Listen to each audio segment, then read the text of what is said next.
Welcome back, guys. How's everything, Cliff? Doing good, man. Doing good. I was saying before that it's been like 2 months since you came on the mic happy, so I'm finally glad to have some good energy this time. Yeah, man. Normally, I need to have our conversation in order for me to have a better day, or in order to kind of catapult my week. But this year has been starting out pretty good. Um, so yeah, man, good stuff. How's your week going? It's going good. Everything's a blur, man. Life just everything just feels like a blur, which is good and bad. I told you before, like I'm thinking about like switching up jobs, doing something more customer service focused because I just like doing it. Like I love my retail days, man. I love retail. I love the chaos, the uniqueness of each day. So I kind of want that in my professional life, and planning like for 5 years ahead to kind of pivot a bit more. So good start to the new year for me. Word. Well, similar with me, man. I feel like uh, I'm doing some pivoting myself, and it's all really focusing on how I can better just be better in the decisions I'm making and some of the things I'm doing. So it's great to hear that you're in a place where you're about to elevate in a whole nother level. So I dig it. Yes, sir, man. I'm excited for it, but just taking baby steps and last year has kind of just been instrumental with that. This podcast and like I said, reimagining myself and the Black experience, celebrating Kwanzaa. Did you? I think we talked. You said you weren't able to go to an event because of COVID, right? Yeah, I ended up not going to an event, but I did participate in a virtual opportunity. So that was Cool. dope. How was that? It was different. It wasn't obviously doing it in person, but it was cool to be able to have a better understanding because you and I did an episode, so I wasn't in the dark, Right. which is great, and just seeing how, just like you and I talking about it on the episode, how people celebrate it with Christmas, or some people celebrate it against Christmas. They're like, we're doing one or the other. It was cool to see how everything just came together in real time, in person, um, beyond the conversation you and I had. So that Right. was cool. How about you? It was a dope experience. Erica and I went to a parade on the night of January 6th, sorry, 26th. And initially, I think I did a recording on my TikTok that like it felt disheartening because no one like those are like five people there, man. It was like five Wow. people there, and they had these young girls, the Diamond Divas, like dancing and performing. And I'm just like, damn, like this is what it is. I was I was sad, bro. I was sad. And then like we marched through the streets with them. They led the parade dancing, and then we ended up in this cultural center. And then like there were mad people there. It's like this nice size auditorium, and we just stayed for like this event for like 2 hours. Different cultural like singing, dancing, performances, written word dancing, and it was beautiful. It was beautiful. Every night, I lit the Kenora, and Eric and I had dinner, or we just kind of and we sat and just talked about either the principal or just our lives and things that were going on. Got a lot of love on TikTok because I posted a video in maybe early December, and it's get a lot of love from people who were celebrating for the first time, people who um, were celebrating maybe like the second or third time, people giving suggestions on how I should do it. So it was dope to kind of have that. It was dope to have that experience, and I'm just thinking of next year, new ways to kind of just expand and make it more community focused and make it more more homey, I guess. Yeah. Yeah, I love to hear that, man. I was gonna say, even though I think my analogy is gonna be a terrible one, but it's what popped into my head, so I'm gonna stick with it. To me, it's kind of like going to the gym, right? You go to the gym the first day. When you get there, you're trying to figure out how to use the equipment. You're trying to figure out Right. what works. You're like, man, I don't know if I really want to be here, but this is something that's gonna help me. This is something I'm learning from. And then Right. you're there, a month. You're there 6 months, a year, and by the time you're there a year, you have a routine. You've learned the equipment that you needed to learn. You're moving throughout the space in a more effective way.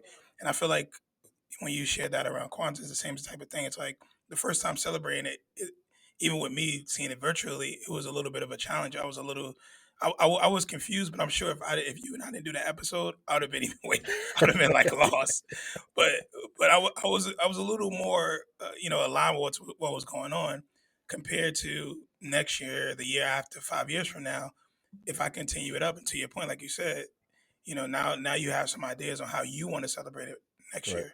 And I really love to hear that. So that's dope. Sorry to use the gym analogy, but I think No, no, no. That's a dope analogy because that's exactly how like the experience was for me. Like even with people telling me, I mean telling me, but making suggestions, I'm like, no, this is my first time. I want to feel it out. I just want to do different things. I want to feel it out. I want to see what what I naturally get inspired by. Because like I don't learn well from repetition. I don't really follow directions well. I'm someone who just likes to kind of do my own thing. So I wanted to do that first, and then next year I'll have more time to read. Next year I'll have more time to study and just kind of fine tune it, right? And it's the first time, so I can freestyle it as much as I need to. But the more, like you said, the more I do it, the more I show up at the gym, the easier everything becomes, and it's just second nature.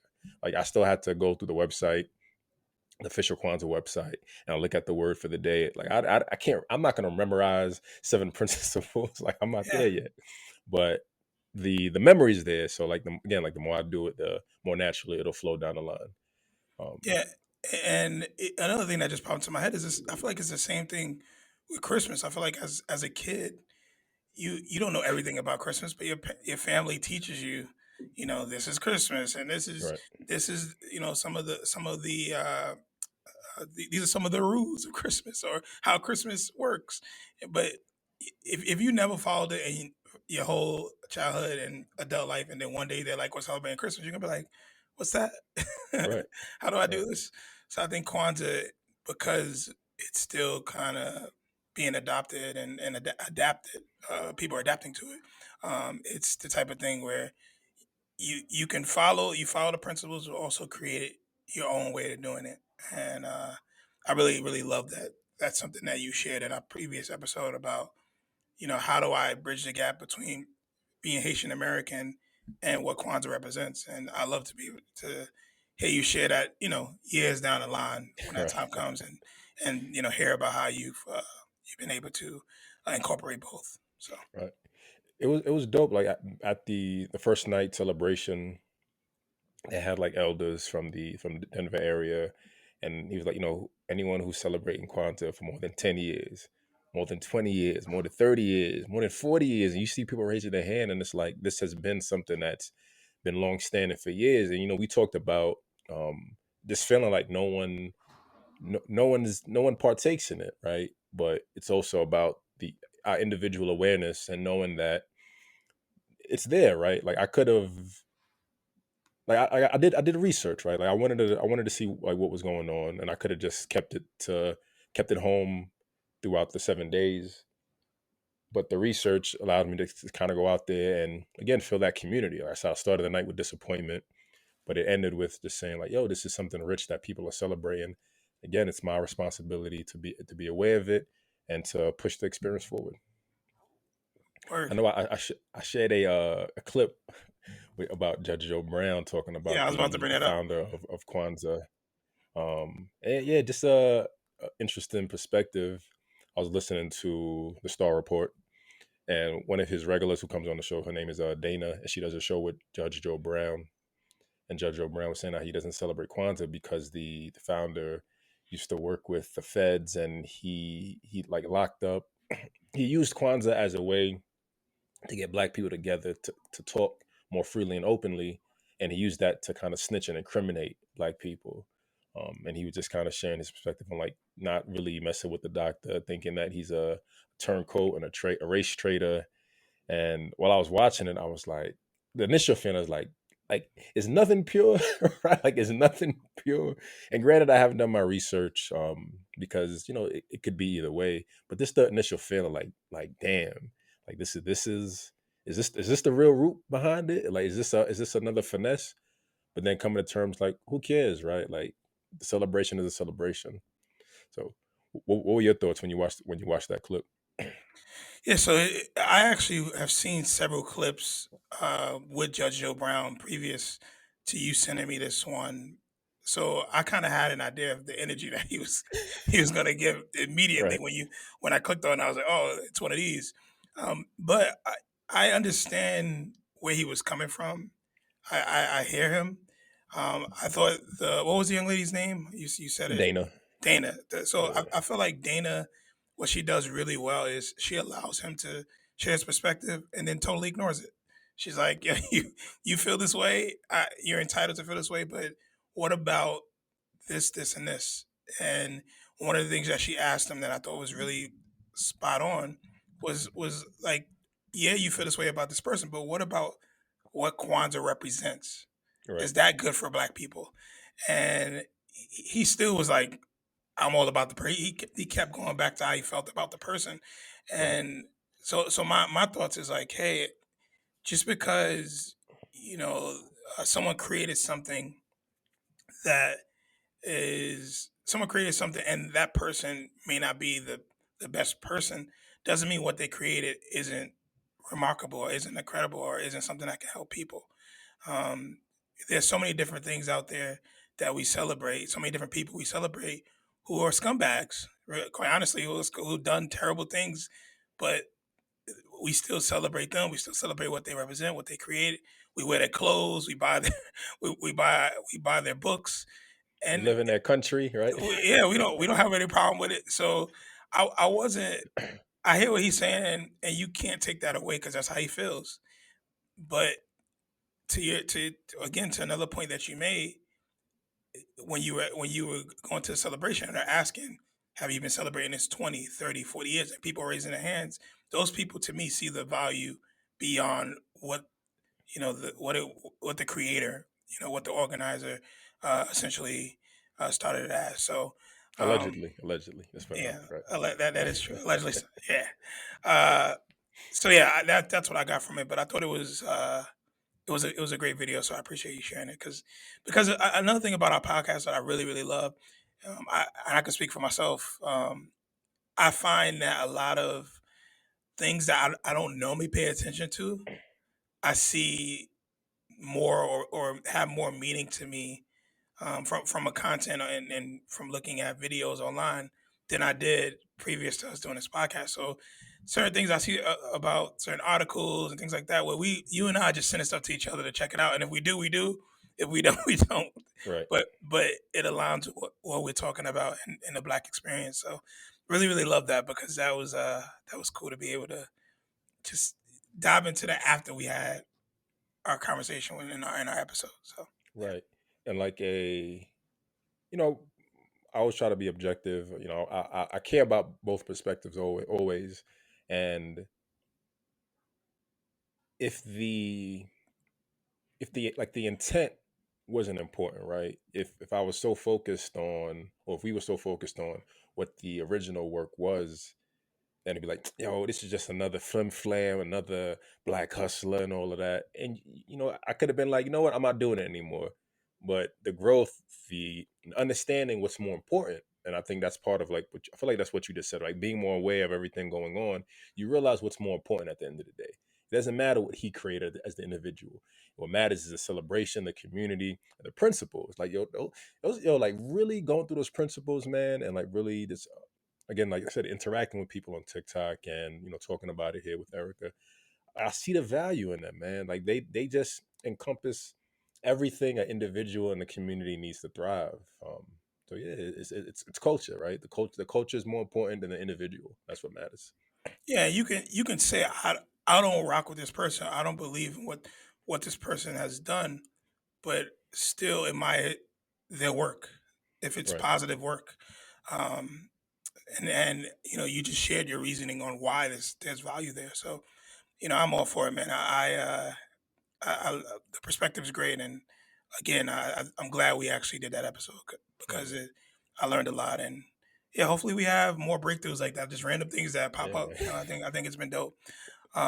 So to kind of piggyback off of some of the things that we were sharing with Judge Joe Brown or I was sharing about him being a hot being hot on the mic sometime.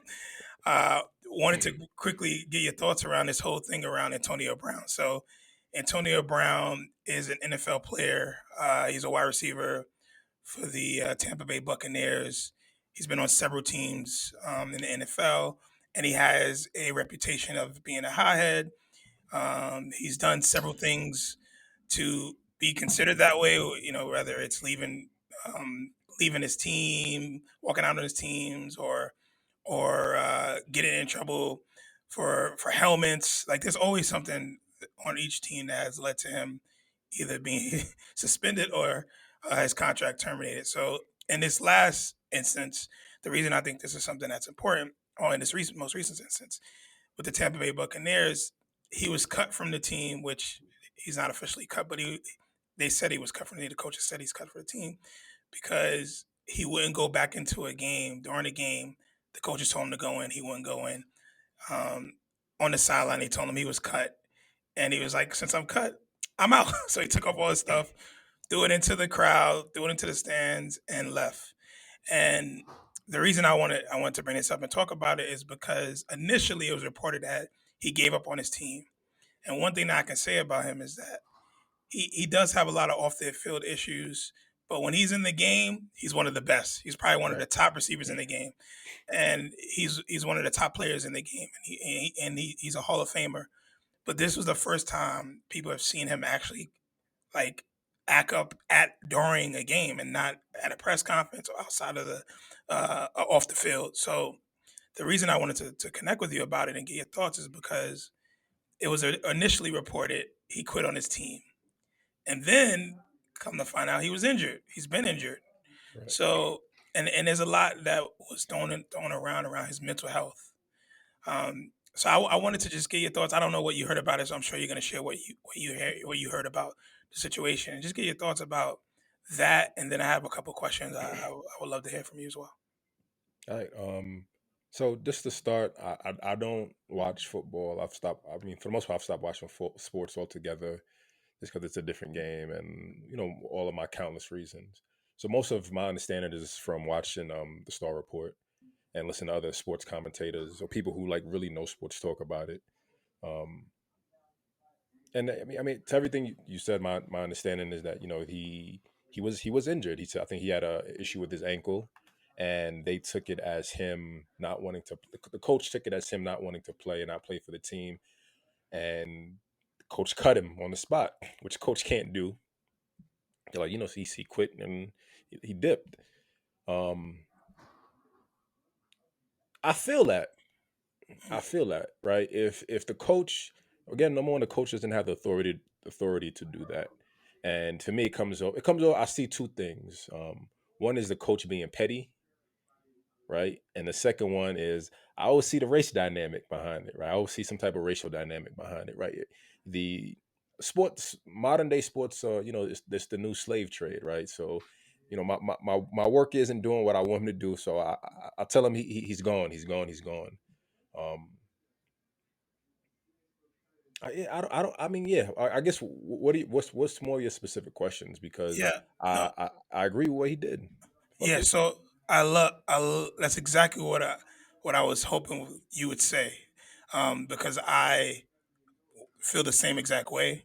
I think that when it came to him walking out and the way it happened, it initially felt like it's a race thing, right? If Tom Brady said my ankle's hurting, they would say they would surround him with medical staff. We would see literally during the game with 5 people around him Right, taping up his ankle, right? But because Antonio Brown is this troubled, loose cannon, he can't be hurt, you know, and because he played on it, it's a whole nother thing. So exactly what you said. But the reason the question I have is twofold. One is the race aspect, but also the mental health aspect.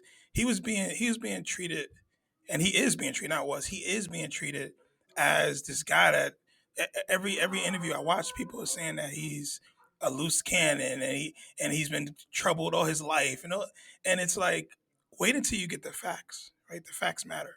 And I right, think a lot of times people, for whatever reason, we especially in like you said the modern day slave trade, we we don't look at all the facts. We go by what happens in this instance, and we don't continue to look at the facts. And that was something that, really, if I was him, I would be pissed. Like, that you're questioning my mental health because I walked out. He didn't do anything else. I could see if he went and punched on his way out, he punched somebody in the face or something. He, Right. he literally just left. I'm So fired. I'm out. Right. yeah, Like that's what we do at work. so that aspect was big. And then I don't know if you saw, but he's since released a statement. This like 2-page statement, and in this statement he says that he would never walk out on his teammates. He's like, I would never. That's not something. He's like, it bothers me that I'm being called out. I was injured. I told them I was injured. They told me if I don't go back in, I'm off the team. I didn't go back in, so I assumed I was off the team. And I'm paraphrasing here, but essentially that's what he was saying. He also went on to say, I'm gonna get you, sucker. He said, I'm gonna go get myself tested. I'm gonna get an opinion from a doctor that's not affiliated with the team, Right. and I'm gonna get my ankle looked at, which he did. Came back that his ankle is indeed injured, and now the narrative needs to change. I haven't had an opportunity. This happened within the last 24 hours, so I haven't had an opportunity to see what people are saying now. But initially, when it first happened, that's in my head. I was like, why is he being looked at this way? And um, and I'll get to my question. My question is, when it comes to black anything, but let's say black I like athletes, that. Black anything. because we just, how we everything. When it Right. comes to black athletes, anytime a black athlete does something, they had a bad upbringing, or they're from the hood, when these white boys be bugging out, when these white athletes be wilding out, it's cool. They Right. they they get it's okay.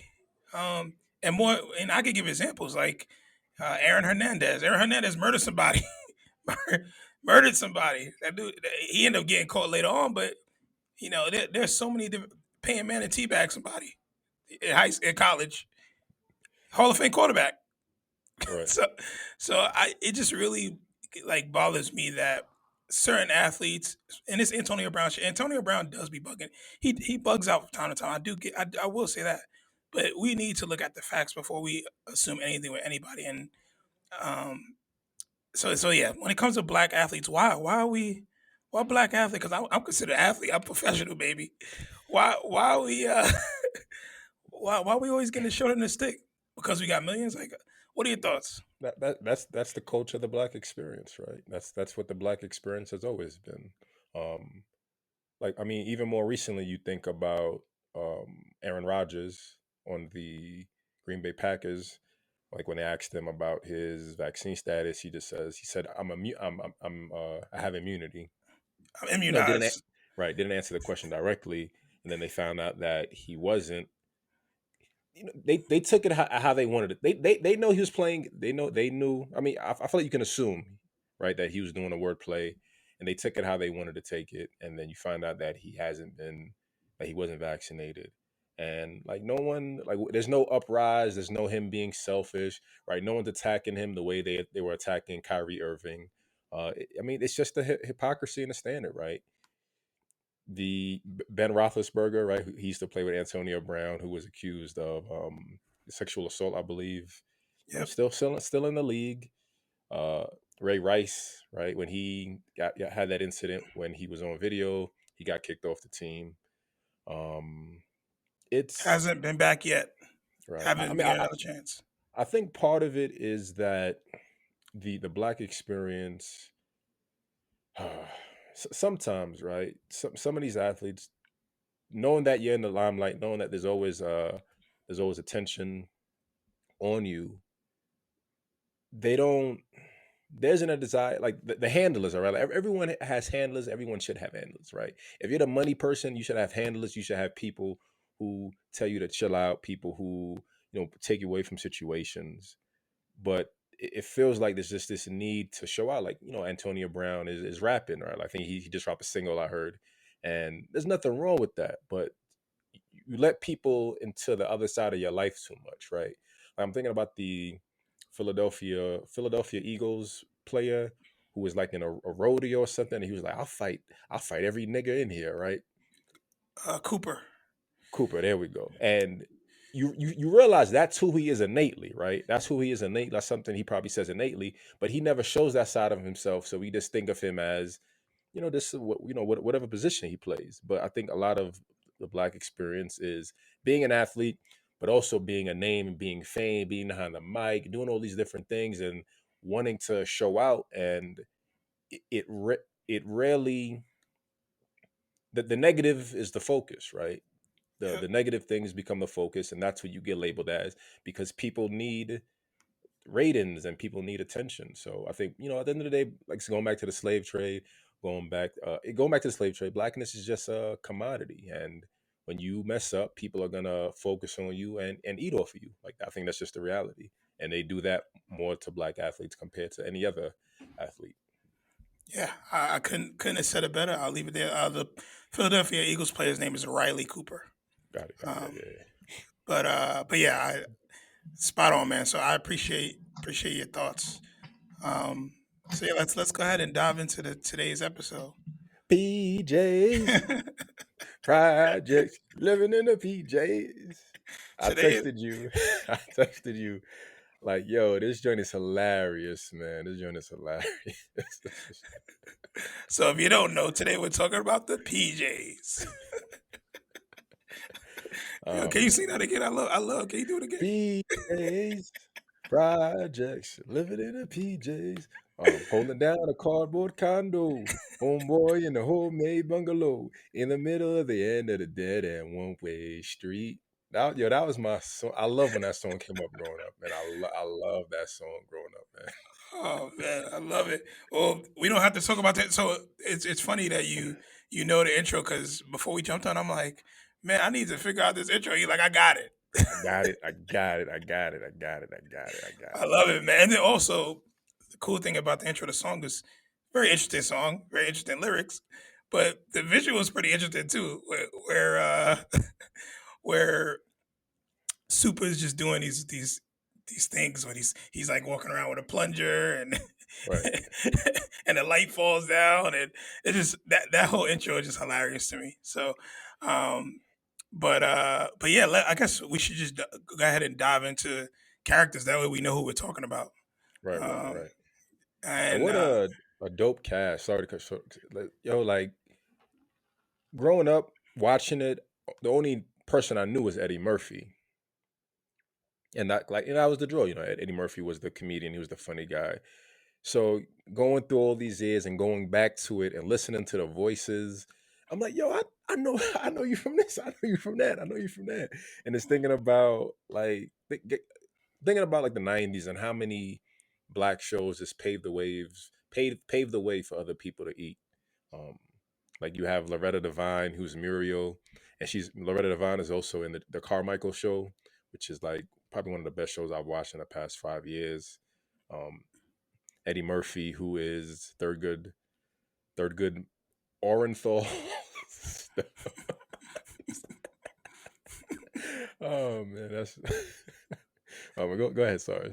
I don't know. I was gonna just say, and you actually jumped into it, but I was also gonna say at the time, I'm pretty sure I read this in the LA Times because I've been doing better on my research in the LA Times that the PJs was the first animated series that had an all black cast Yeah, I was thinking at the about time. that Yeah, because I've never seen any black claymation shows. I think that's what I was mostly thinking about. But yeah, I mean, yeah, they were the first yeah, to have an all black cast. They were first to kind of use or the first primetime series to use that type of stop motion animation, which is really cool. That it was really cool back then. Even now watching it, it was really cool to see how they use the animation uh, and it tied into the characters. There was actually something there. So right, yeah, man, that was really really really dope. And then you brought up you brought up Loretta Devine, you brought up Eddie Murphy, um, but even some of the names of I think the names of the characters that's what was killing me. right, like like characters like Smokey, and then some of them when you look them up for their names, their official names are listed as cast members, but on the show they don't use their they don't use their official names, Right. which I thought is also very funny. So, but there's so many different personalities. Like the personalities are just wow. You got Calvin. Like I said, you got Smokey, Juicy. Hey, super, super. Like, there's so many different characters, man. Everybody, Mrs. Avery. Everybody has. Who am I missing? Rasta Man, Right. Tarnell. Chanel. Somebody Yeah. else I'm missing.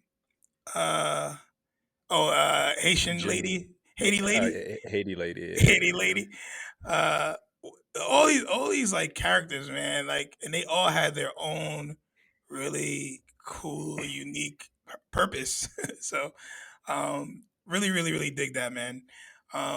What are your thoughts, I guess, about how the PJs when it came out? '99. Do you remember? You said it's one of your favorite shows. Do you remember watching it when it came out? Do you remember like what was Yeah. 1999 for you? Because it I, came I, out 1999, if I'm not or it 19, was created yeah. in '99. Let's see. 99 was.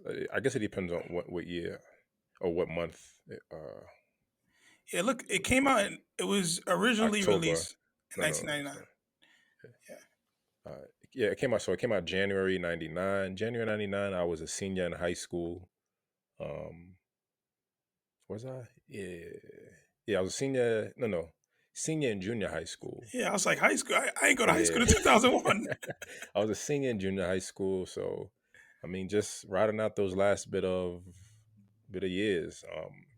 But I remember watching it just on a regular. I think it was on Fox, and I remember being It excited was. about it because it was claymation, because it was animated, because it was Eddie Murphy, um, and it felt like overall, like rewatching the show. All right, so when I was younger, I never looked at it as stereotypes. I looked at it like, like this is like what it is, right? These are like different characters in the hood. Like it made sense.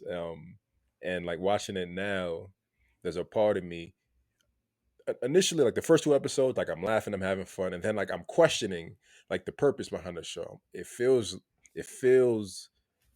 part of it. I'm like, should I be offended? Like, is Haiti lady offensive? Is this like stereotypical? Like, what's Eddie Murphy's premise behind making these characters? But I've just been letting go and just like appreciating it and loving it for what it is. um and I think it's just a dynamic, like you talked about. There's so many different characters and so many different personalities, and I think it's a it's a fun and somewhat truthful representation of of the different people you'll meet in the projects or in the hood. That's how I see it as. Yeah, you said exactly how I felt. I thought about it like when I watched the first two episodes, and this is more so around its significance back then. And I was thinking to myself, in 1999, was there anything like it? Like it was literally the first of its kind. And watching it now, I had thoughts, and we'll talk about our thoughts around it. But just thinking about 1999, I was, I'm a couple of years younger than you, so I was uh, also in middle school, also trying to like navigate being black in the hood of Brooklyn, and I have this really cool show, and I remember watching it, and like you said, I laugh my ass off now. I was really laughing back then because there was this relatable component to it. I related to it, and I believe that if you're someone who grew up in the projects, there's something there for you. Maybe not every Right. character you relate to, but there's some character where you're like, yo, that's the dude in And 2C. 4F. Right, right.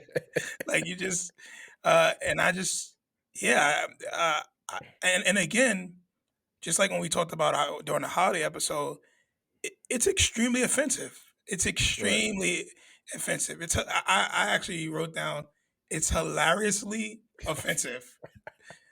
Those are the words I wrote down when I was watching it. But it's Eddie Murphy's truth, Right. and that's why I have to respect it. And because it's Eddie Murphy's truth, and I can relate to it, being somebody who lived in my dad. He grew up in the projects in New York, in Brooklyn. There, That right? Yeah, yeah. no. So I lived in the Veer, and then my dad grew up in Brevoort Projects, which is over on Ralph Avenue in Utica. But it's Ralph and Utica, Ralph and well, it Utica. was on Fulton and Ralph, but Got it. Okay, okay. it's straight. It ranges. It's the block is from Ralph to Utica, Got it. but and the thing that was really beyond anything was me thinking that back in 1999, I remember listening to a lot of Jay-Z. So I was thinking about the music I was listening to, and that's something that I'm starting to do when we look back at its significance. The music that was out at that time, the sports teams, what was happening back in those times. You know, you had the NBA lockout season was like right before it, I think '98. So there were things happening that culturally for Black people, there are just things happening, and this show comes out, and it's just really cool. And I, I feel like it's paved the way for a show like the Boondocks animated show, or a show like, well, what are some Black animated shows out there? Animated shows that are not specifically like these cartoon superhero shows. I feel like that kind of paved the way because I don't remember anything before that. Um, and so that's what came to mind for me when it came to thinking about the significance. I'm looking some up. I don't know. I remember Bebe Kid. Oh yeah, but that's a movie. The Proud Family. Let's see, Static Shock. I don't know, Little Bill. So I like listening to what you were saying. I was thinking about the time when it came out, and I feel like most Black television during that time was focused on like wholesomeness and positivity and all the I want to get this. I want to structure this properly. They were focused on on a singular perspective on a Black experience, right? We talked about family matters. We talked about different world. We saw all the socially acceptable representations of the Black experience, and I think the PJs was like, yeah, but here's like another side of the reality of what the Black experience is, and here are all these characters. That's what I thought of when you were speaking. Yeah, and a Black experience is more than just the Black family experience. I feel like a lot of shows they focus on Right, right, family. right, right. With the PJs, the community was a family, but they focused on the community. So you had people in different apartments. You had even the crackheads. Like they had their significance. Smokey has a significance, and he was funny. Like so that was something I really thought was dope. Rather than you know the PJs, or rather than Thurgood having all these kids, and the whole show is about him having these kids. Right.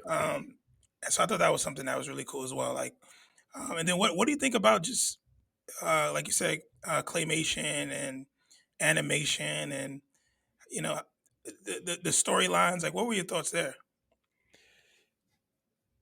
I guess tying into what you were saying, I don't think I really consider the duality of Black family specific, like blood family, versus just like community family. Um, and I like no one was ever like the real butt of the joke except for like Thurgood. I feel like most of the brunt of the jokes were on him. Everyone else had unique characteristics or things that could be portrayed as being negative, but it was just more accepted, right? Like you had I'm gonna butcher these names. Let me get this right. I mean, like Miss Avery, right? You know, this old older woman who doesn't see well. She has a shotgun. Super knocks on Always the with the door, gun. shooting at the door with a shotgun. You have like Jimmy Cho and Loretta's sister, Yeah. excuse me, Muriel's sister, and just thinking about like there was there's traditionally I feel like there's like this one Black woman who has a like a Hispanic or Asian husband or spouse. I feel like that's something that's true. Um, and everyone just hates Thurgood, and I kind of like that. I kind of like that. A lot of the storylines are about Thurgood, even though it feels repetitive at time. repetitive at times. A lot of the storylines are Thurgood, trying to explore, trying to do something for the community. Like there was an episode, I believe it's episode uh 5, Rich Man Poor Rich Man Porn Man. Thurgood is a gas in a movie theater he helps clean up, becomes a porn theater. So he has like these good intentions to like bring the community back together and turn this old theater into a regular movie theater. Ends up being a porn theater, which is more lucrative. But there's always these missions for like community work. Like one of the last episodes I watched was when Calvin had the go-kart, and like Thurgood builds this ramp and he takes it and destroys it, and like, Smokey and his crackhead detective team are on the job. And like towards the end of it, you see that everyone used Calvin's go-kart for something different. Right? But Thurgood was like the one who finally destroyed it, and I just think that's dope, right? We all did it. We're community. We all did it. It's all our fault, but we all take accountability for it. And I think that's dope, and that's honest, and that's something that we don't really get a lot of. Everyone being collectively at fault, and everyone being just open about it. Like, yeah, I did it. My bad, I did it. I'm like, okay, let's move on. Yeah, and the thing about it for me that was so significant, I feel like every episode, Thurgood was trying to do something for the community, Right, but it never worked out. There was always an issue. Like he would start with good intentions, and it just always. And I didn't watch the entire season. I watched probably like 6 episodes, um, and I guess just to let people know, season one there was 11 episodes, right? Season one, 14. 14 episodes. I'm sorry, 14 Yeah, episodes, and then we watched it on Hulu. So if you right, want to check it out, you can check it out on Hulu. And so I watched 6. I didn't get to watch the entire season. And every episode I watched, there was something he was doing to try to enhance the community. Obviously, the first couple episodes, he's trying to get them a new door, and the process of getting them a new door, and that was just hilarious. How right, they weren't for it, then they were for it, and then the dogs end up stealing the door, and then right, and it was just this whole process of him getting the door back, and then they got the door back, and then the dogs worked end up rocking with them and taking over the project, and to me, I've seen that in real life. Like I've right. seen that type of shit in real life, so it wasn't anything to me that was out of the ordinary, um, and that's something I just really valued about the entire series was that no matter what was happening, there was always a focus on community. And then there's one episode that stuck out to me. It was perfect for the times. It was episode, I don't know what number it was. I didn't write the number. It was the episode, maybe it was the second to last, or it was one of the last episodes where uh, it's like a winter storm and they got to get the flu shots. Did you see that Oh, one? yo, bro, yo. so, so that episode was like you're talking about something that like it translated world to what's going on in 2020, Right, right, 2021 and 2022. Like the hesitancy, the black community is like, now we good, and the government is like, yo, yeah, I need these flu shots, and they end up not doing it. Muriel ends up getting the flu, and Thurgood is trying to take care of her and support her and be a good husband. And it just literally reminded me of 2021. I saw 2021 watching that episode. But what were your thoughts? It looks like you had something that popped in your head as well. yeah. That's the same exact. I looked it up real quick. Season 1, episode 4, Journal Fever. That's the first thing that hit me. Just how how quick we forget, right? Like, respectfully, I know everyone has their choices and beliefs, but just like being on Twitter and seeing the arrogance of certain black people thinking that they know better. They thinking they know what's best for other people. Like there was this SNL skit with Slim and Queen. What's the black dude from Slim and Queen? But there's a skit where it's like a Jeopardy show. It's a game show, and he's like bartering with his family to Daniel Kaluuya, and he's like a physician. He's like, oh, I'm a physician, I'm a doctor. He's like bartering and trying to pay his family money to, take the vaccination. And there's different types of family members. There's like the granddaddy, the sister, the uncle, and they're all like, nah, I'm good, I'm good. So like, I see that video. I think about Twitter. I think about the social narrative on how this blackness should be linear, right? Do what you're told, fall in line with what everyone wants, and I see that episode, and I'm like, did we forget? Did we forget like the history? Thinking about Kwanzaa, like, did we forget that we learned this, and like, there's this opportunity to do this, but it feels comforting. I think it feels comforting. The series feels comforting because I think to an extent it's still a reality, right? The Like, personally, my perspective is like part of the black experience, right? Is escaping that, right? Like, I live around the corner from there. I lived on 35th and Newkirk. So I know their life. I know, LG. I know the projects. I know what it is. But part of the experience in the chase is leaving that behind, right? I'm better than Brooklyn. I go to school in Manhattan. I'm better than Manhattan. I go to school in Connecticut. I escape all of that. But watching this and knowing that there's still a reality, there's still an understanding, there's still all these small minor things, community, right? Like going to the Kwanzaa event, seeing community, is knowing that as much as I can escape as an individual, this reality of the black experience is still prominent.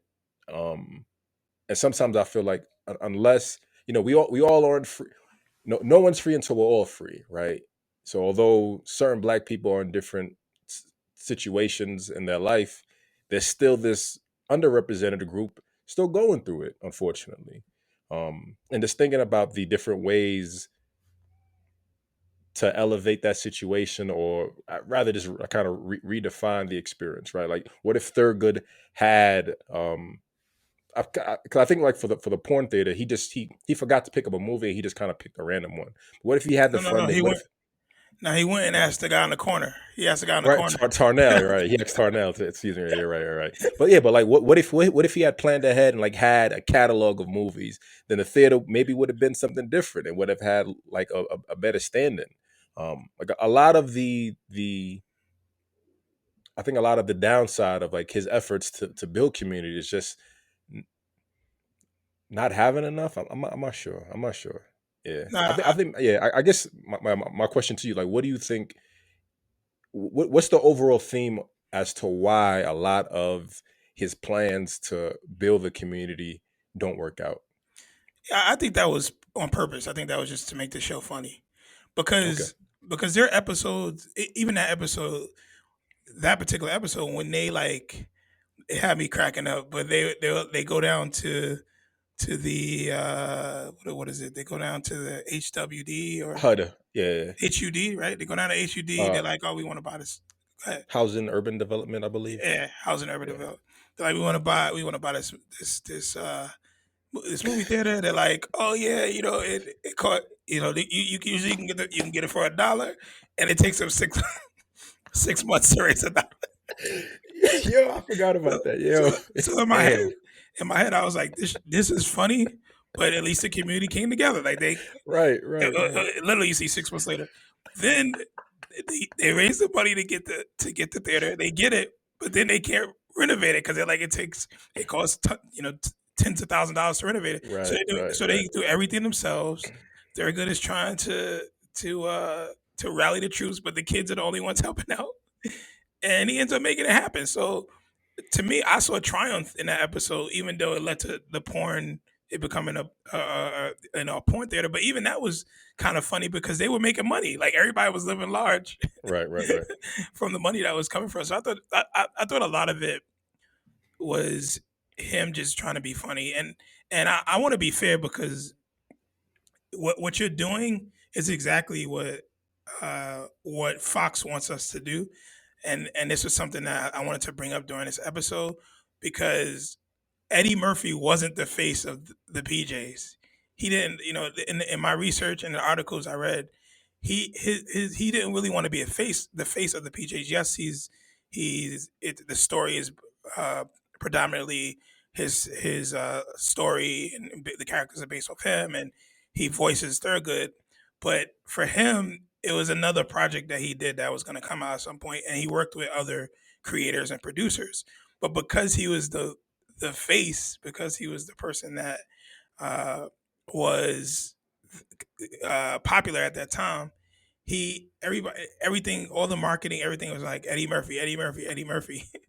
um, and when I was reading, and I also read this in the LA Times, that they were trying to get Eddie Murphy to do like press for it, and he just was like, "Nah."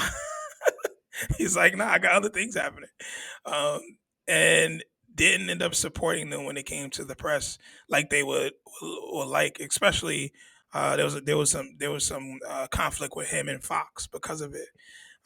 But when we saw it at home, in our heads were like, "This is Eddie Murphy's show. This is Eddie Murphy's Right, show," right, right, because we there's value in who Eddie Murphy is and what he's created. So like, it's Eddie Murphy's show.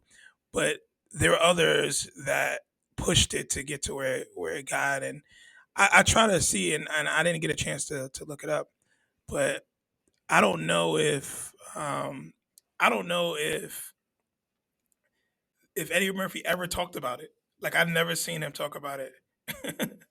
I haven't seen any videos or anything of him. Um, and in my research, I couldn't really find anything with him actually talking about it. So that side of it, I want to be very clear on, because we all look at it like Eddie Murphy's show, but right. he's one of the creators, but he wasn't the guy that really pushed it.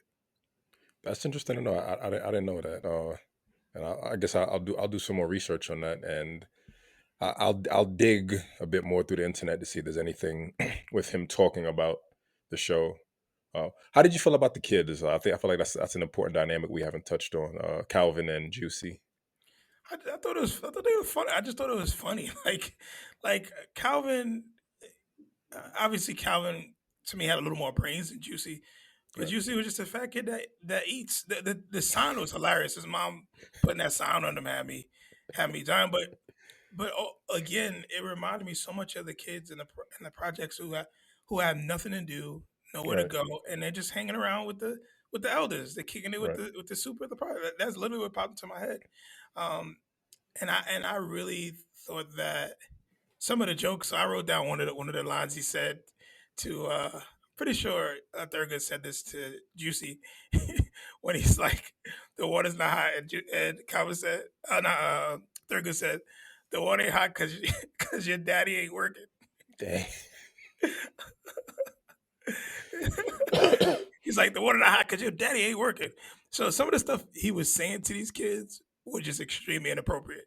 Right, Like how his rebuttals, they would just be out of control. But the kids themselves, it was weird not seeing. You only seen Juicy's like mom at the door. You never seen her do anything else. But right, like what? And like I said, I haven't watched every single episode, so maybe there is opportunity for that. But the 6 episodes I watched, every time I saw his mom, she was literally like opening the door, letting him in, or letting him out. And then there were a lot of them looking out the window, him and Calvin looking out the window. But I didn't really, I feel like as kids in the projects, you want to stay within who's the responsible adult, right, and Thurgood is essentially the responsible adult in the show. So, right. um, And it's how you stay safe. Um, one thing that going back to the idea of like the unique characters. There's an episode, episode 10, Operation Gumbo Drop, where Thurgood has this special gumbo that he makes that everyone knows and loves, and he has like his own secret recipe. And Juicy tastes it, and he's like, paprika, onion. He's just listing all the ingredients. And Thurgood's like, wait, how do you know that? He's like, Juicy's like, but it's missing something. I think 3 bay leaves. So he puts the bay leaves in, and it elevates the dish. And then there's a gumbo contest going on, and it's Thurgood, Smokey's in it. Thurgood, Smokey, Juicy, and what's that weird dude's name? Mr. Hudson. And I like that, although Juicy's like the comical, the chubby big kid in the project, you learn that, right, because he eats so much, he has this refined palate, and you see his expertise, right. And for me, it was like a reminder that everyone has something innately in them. And I just imagine, Juicy becoming like a head chef down the line, which is something that I think is dope. And like going back to the idea of, although there's all these unique and different characters, everyone has a skill set, and no one's and although like everyone kind of gets the joke, everyone gets it at the end of the day, right. Everyone gets joked on, but everyone still has something special and unique about them. I guess for Juicy, it's the cuisine, it's food. For Super, it's wanting to kind of bring the community together. There's an episode where they like do a community garden on the rooftop, right? And I'm just thinking about going around, different neighborhoods in Brooklyn, and you seeing community gardens and seeing all these different aspects to kind of building community. And it's like Super is doing all of this in this like 16-story high rise. And it just felt dope, right? It's just always seeing that his mind is always on, okay, like, let's do this, right? We can have free fruit, free fruits and vegetables. And Miss Avery was like, do we have to, can I still get my benefits? Yeah. And he's like, yeah, of course you can still get your benefits. She's like, good, because I don't like I don't like welfare, anything like that. So it's it's just funny, like the jokes that we're talking about, all finding a way to get on people, but it's still community focused. It's still focused on growth and finding a way to kind of be independent from the struggles of the man, right? Like that's what it is. Yeah, that's actually a great episode to bring up because that episode uh, was there was something different about Thurgood in that episode that I didn't see in the previous episodes that I watched because uh, Haiti lady was doing all this voodoo magic. She cursed him in that episode, Right, and and just to backtrack really quickly, the way he treats her and talks about her is out of control, bro. right, Like the shit he gives her in these episodes, he is tearing her up, and I didn't understand why he was so mad at her. Like even in the first episode, he says something to her, and I was just like, damn, bro, why you so mad? Like basically, go back to your country type thing. Like, bro, right. so what's good with that? But this episode was interesting because she he was being his typical self. She curses. She's like, you're cursed, and then supposedly none of it was working. So she didn't really curse him, but she hit him with supposedly voodoo. So everybody's like freaking out. They're not dealing with him. They're like, yo, go that way, go that way. And Meryl, right? Meryl is Muriel. his Muriel. Muriel jumps in and basically gives him, and that's one thing about her. She kept him on his toes. She kept getting on him, making sure that she was a good wife, great character too, by Loretta Devine, and Kind of reminds me of Harriet Winslow, right? very very This, Harriet like. Yep. yeah, She just like called him out when he needed to be called out, and but in this particular episode, she talks to him about uh the Haiti lady leaving because she's leaving. She's like, my magic's not working anymore. I'm out, and I'm going back to Haiti, right? So what he did, which I thought was genius, is he found a way to basically bring her back and get her back involved with the community in a funny way. So he was trying to grow grapes for wine and create wine, right, and he ends up putting vinegar in the wine and being like, "Yeah." And then they're like, "Oh my god, you are cursed." And then she's like, "Oh my god, like I really cursed you." right, And I thought that was something that was really cool for him to be able right, to to basically humanize it and be like, you know what, you're more valuable here with us. You're a part of our family. You're a part of this community. I don't really want to do this, but let me do this. And I just thought that was really cool. That was something I only seen in that episode. That type of dynamic. And something I'm also considering is because I kind of fell in and out of sleep during that episode. Like I watched it like two times and I kept falling asleep because I was watching like 5 a.m. in the morning. But it's better to have your old neighbors than to get new neighbors. I think that's part of it too, right? It's better to know your neighbors. It's better to have this community, this tight knit group where I know everyone, than it is to have someone new in the mix who might mess things up. And I don't remember seeing that in this season, so maybe it'll be season 2, season 3. I feel like that's a good angle. Like I'm thinking about the real big dude who, excuse me, You just the see his real arm. big dude, right, right, who's like who could be Calvin in the future, right? Like if Calvin doesn't get his stuff together, and like he never steps out the house. Like he might be agoraphobic, but he's also just big. But like you know him, and he's part of the community, right? Hudson. That's Hudson. it. Yeah. He's like Juicy. Hold on, your mother left a dozen cookies for you. She left 6 cookies. We'll give you whatever's left over. Like like, it, after a while, you just like family, right? After a while, you don't take things personal. After a while, it's just like this is just who they are. It's no animosity. There's no hatred. This is just what it is, and you figure out how to deal with it. And I think that's important, and I think that kind of connects to the idea of Haiti lady leaving. Like because on my end, I grew up very with just a small family, so I'm not innately used to different dynamics and different personalities, and having to accept it. Most of the personalities I've had to accept are just my mother's, my sisters, and my father's. So I think especially being young and having all these unique personalities around you, it makes you more tolerable than just like having a small family or just being secluded. So familiarity, excuse me, is comforting, and I think it's important to like growth and tolerance. And I think that's like another. I feel like talking through this, we're finding a lot of underlined key themes throughout the show that are dope and represent what the Black experience is. Yeah, 100%.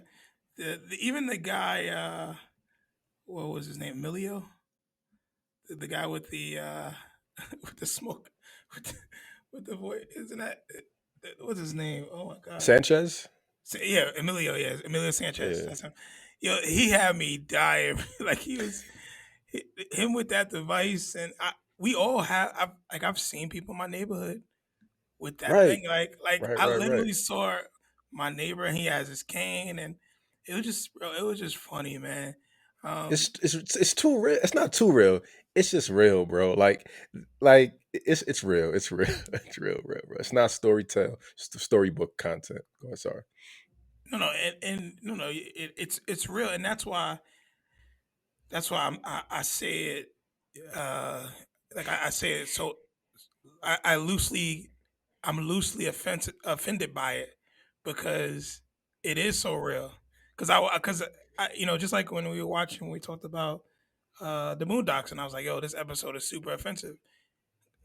I didn't even think about it from it being like, "Yo, this can be a real life for some people."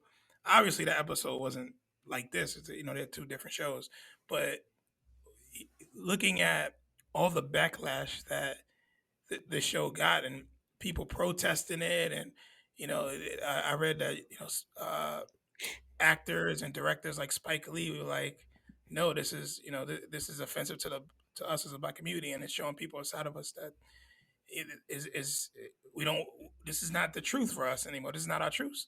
But it was Eddie Murphy's show. It's based on Eddie Murphy's truth. Right, So I had to take a seat back and think about it and be like, you know what, I'm gonna take it for what it's worth. Um, my favorite character, hands down, is Smokey. He is remarkable to me. So he's so exquisite with the things that he does, right, right, and he just was a great. Just every episode I watched him, and he did something that I was like, yeah, this is so funny. Like this is hilarious.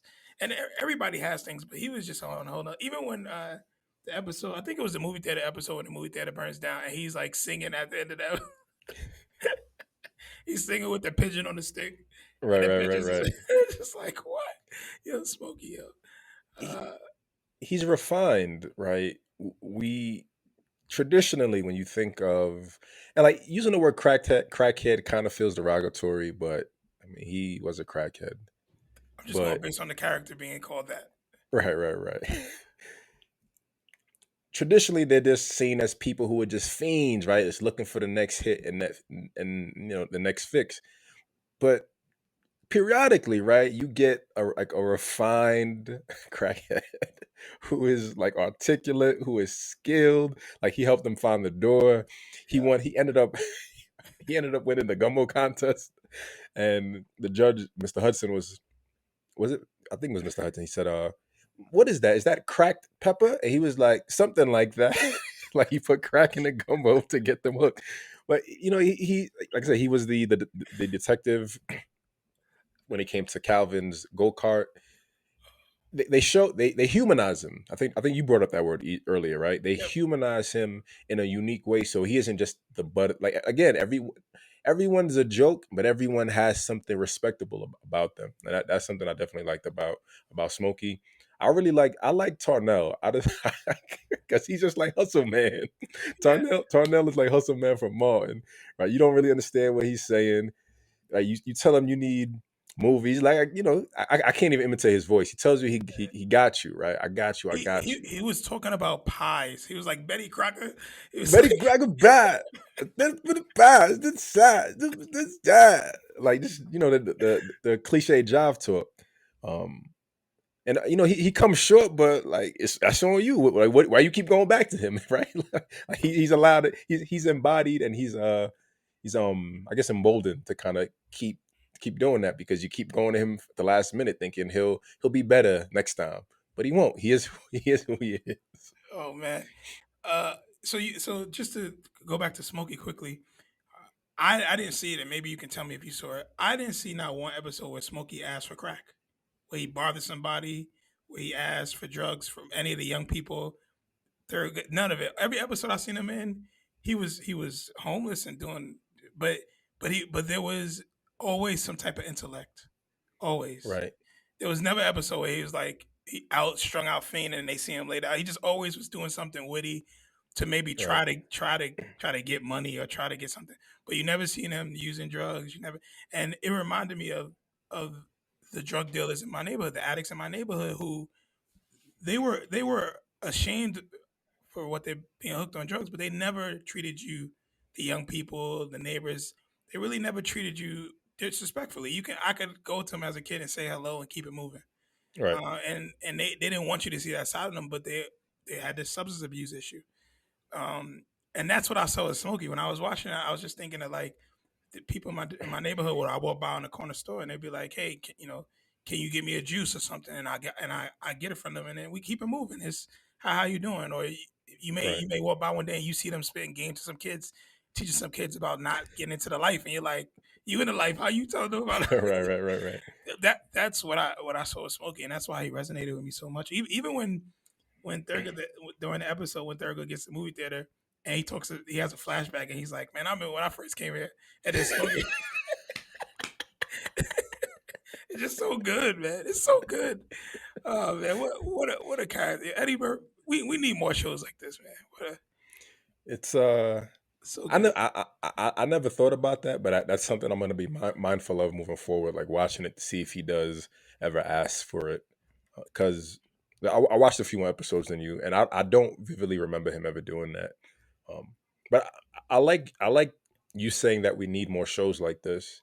Um, Recently, I've been thinking about reality TV and how a lot of like negativity when it comes to the black experience is represented in reality TV.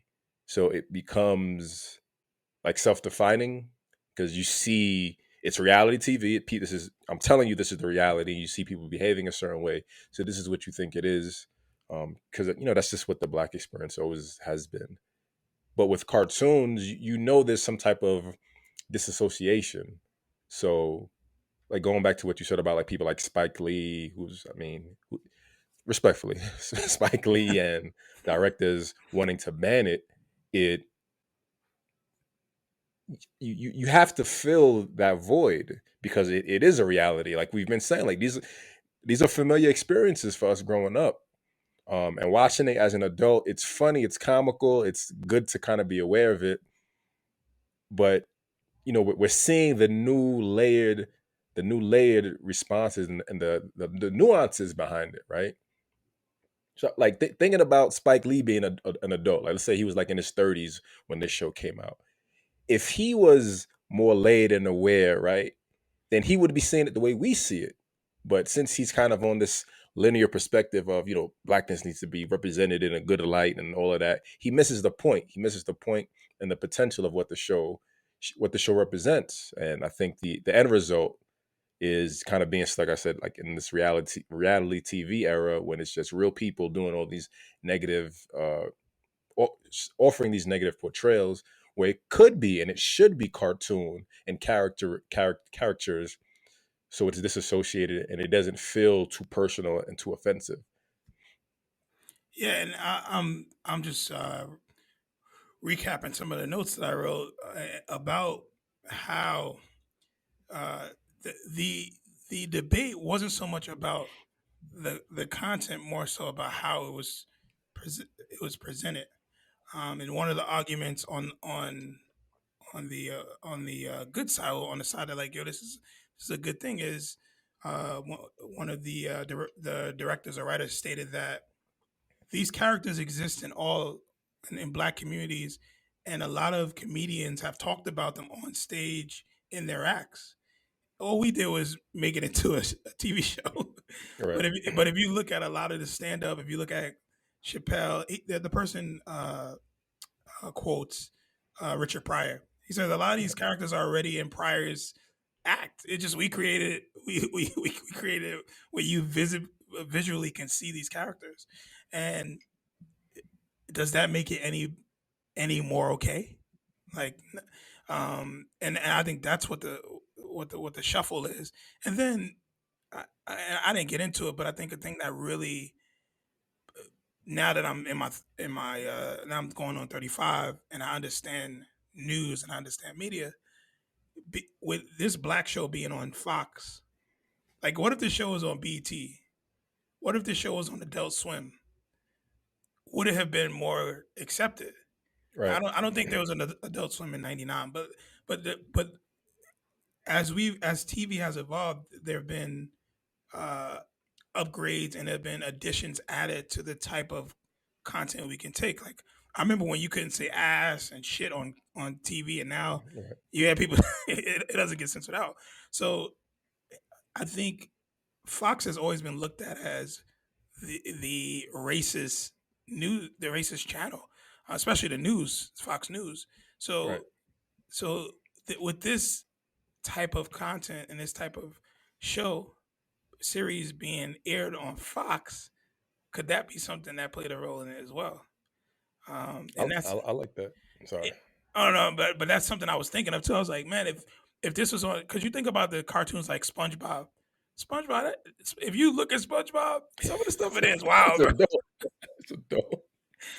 Right? You got SpongeBob. You have, like Futurama. Futurama is not terrible, but they have it gets crazy. But like King of the Hill or Family Guy, they be wilding with some of the things they put in at The Right. Simpsons.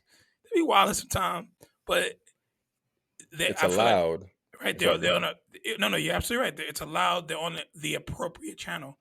If I'm willing to bet, and we will never know, but I'm willing to bet if the PJs was on BET or one of those channels, there would have been a difference in how people would have received it.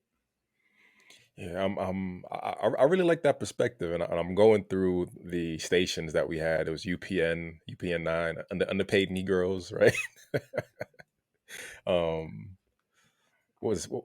remember like all the funny acronyms? There was like UPN, underpaid Negroes. There was CBS.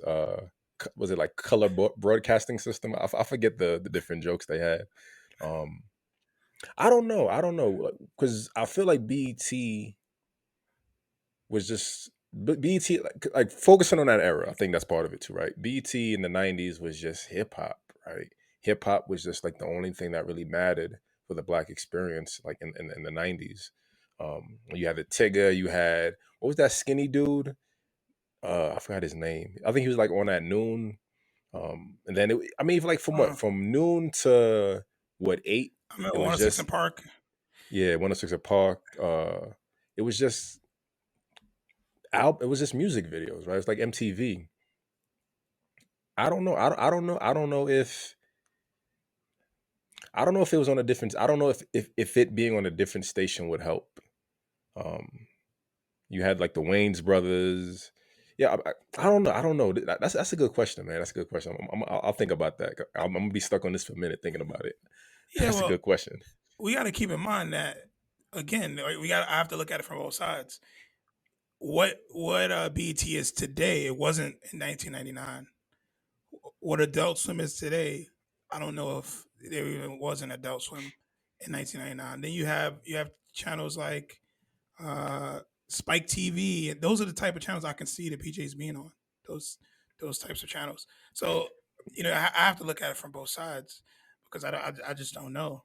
But what I do know is that uh, you can look at it any way you like, whoever you want, however you want to look at it. But the proofs of the pudding. This is Eddie Murphy's characters based on Eddie Murphy's life. That's it. That's the truth. That's it. So no matter if you feel offended by it, don't watch it. Which in the research and the things that I read, people didn't watch it. They spent all Right. this money and the people's not watching it. So it only did 3 seasons, and then some of the seasons and episodes didn't even air. So it happens. It was a learning experience. But yeah, I think that's important to keep in mind. And um, I need to know, man, what made you choose this to go with this show? I appreciate it. So, real quick before I answer that, so Yeah. what came to mind is I think it had to be on Fox, and I think it had to be on a um, non-traditional black network. The first thing I'm thinking about is who's the show for, right? Who is it for? Is it for black people to see that experience and find humor in it? Could be. Is it a way for other communities to see a different side of the black experience? Could be, like we talked about earlier, with a lot of the black shows just being family rooted and oriented, and this show kind of redefining it. But I think that it wouldn't work on a black network because somewhat like going back to like Spike Lee, that black people wouldn't want to see the truth of their experience, right? I think there is going back to what I said about seeing people on Twitter and this the linear perspective. Everyone needs to do what we're doing. What we're doing. The truth is, we watched it as kids, right? We watched it as kids. I don't know any adults who watched it, but we watched it as kids, and we found humor in it because that's just like that's like you said, that's Miss J and 4F. That's this person there. It's funny.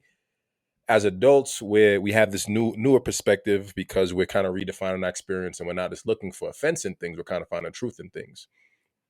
But I think had it been like comparing the Wayne's brothers, the Jamie Foxx show, a One on One, Homeboys in Outer Space, all of them were just like lighthearted comedy, nothing too stereotypical. The Cosby Show, but this show is rooted in stereotypes that I think the average black person would find offensive.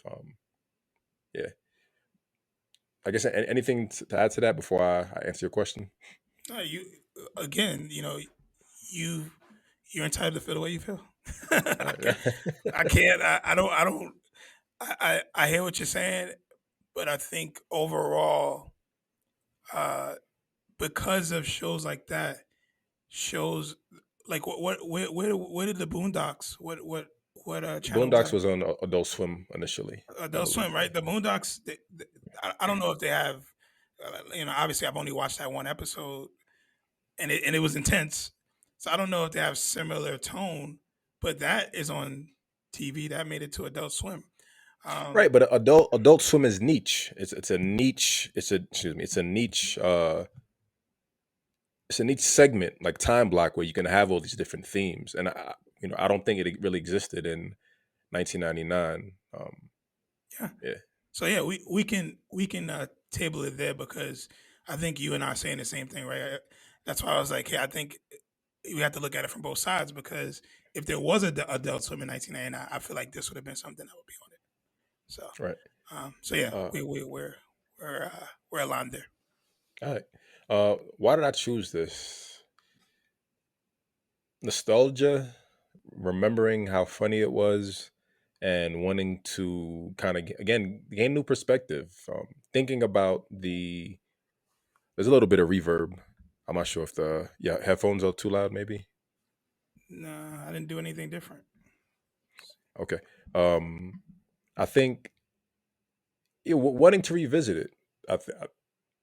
Like the faint memory of the show is remembering being having these stereotypical themes, and I think it's important to kind of challenge the older perspectives, right, and see how I feel about the show now, right? Like shows like A Different World, shows like Family Matters, all the safe shows, right? The shows that are not meant to be offensive. You get.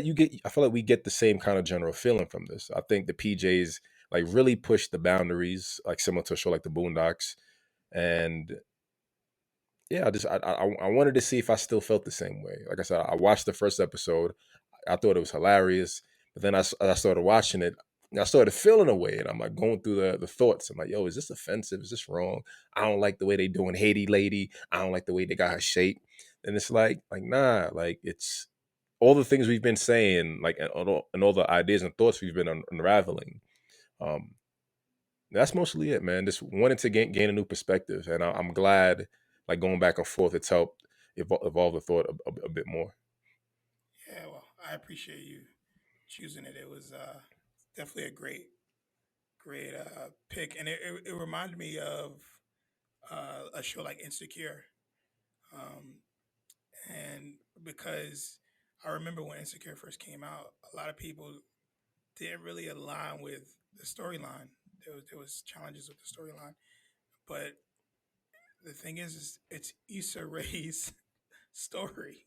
Right, Like it's how she lived it, seen it, created it. She's the creator, and if you don't want to watch it, don't watch it.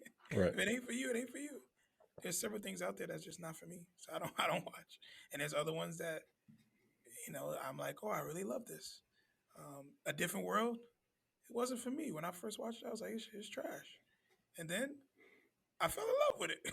right. So it happens. So yeah, man, good stuff. Good stuff today. Appreciate anything else you want to add?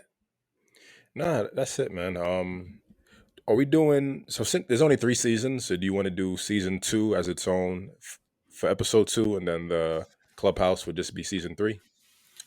Yeah, I think we have to see how many episodes are in season 2 and 3. I don't think there's that many, so it might not. It makes sense. It maybe make sense for us just to talk about both in one episode. 17 for season 2. Season 3 has 12. Oh, okay. So yeah, I think yeah season 2 for sure. The next episode, and then we can do the clubhouse. We'll do season 3. Yeah. Got it. But yeah, this is great, man. Good stuff. Thank you as always for just the conversation, man. We dissect we've dissected some shit, bro. Right, right, right, right. And this is no different than the dopeness we've been talking about. Um, so yeah, I don't have anything else to add. If you want to add anything else, Nah, I'm all set. Happy New Year, and that's it. Peace. peace out, guys.